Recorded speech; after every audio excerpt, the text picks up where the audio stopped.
Mahigit 5,700 pamilya sa 4 na barangay sa Dagupan City nakatanggap ng DSWT Food Packs. Ang detalye, mula kay Kapar Sheila Balog. Patuloy ang pamahagi ng Family Food Packs ng Department of Social and Welfare Development o DSWD sa mga pamilyang naapektuhan ng habagat at mga nagdaang bagyong Luis at Maymay sa Dagupan City, kung saan umabot na sa mahigit 5,700 na pamilya sa 4 na barangay ang nabigyan ng ayuda nitong Miyerkules, Agosto 12. Sa barangay Maluwid, mahigit 1,940 na pamilya ang nakatanggap ng DSWD Food Pack bilang tugon sa kanilang pangailangan matapos maapektuhan ng masamang panahon. Isa ito sa mga barangay na pinuntahan ng Relief Operation Team upang agad na maihatid ang tulong sa mga apektadong residente.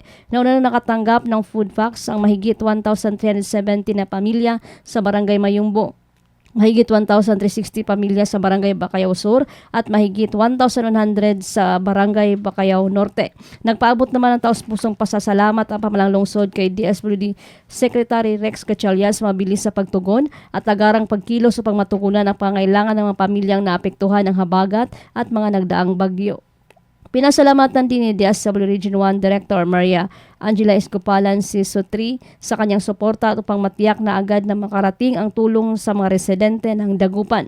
Naging katuwang sa distribusyon sina Vice Mayor Dean Brian Cua, Councilors Attorney Joey Tamayo, Councilor Tala Paras, DSWD Angels in Red Vest, City Disaster Risk Reduction and Management Office na pinamumunuan ni Chief Ronald D. Guzman, Barangay Council na pinamunuan ni Captain Filina de los Santos, Dagupan City Police Office na pinamumunuan ni City Director Police Colonel Arnold Solomon, DCPO Police Station 4 at mga voluntaryo sa barangay.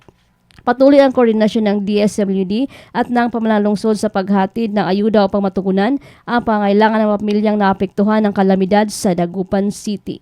Para sa Diyos at sa Pilipinas kong mahal, Sheila Balog, ka-partner mo sa balita at serbisyo.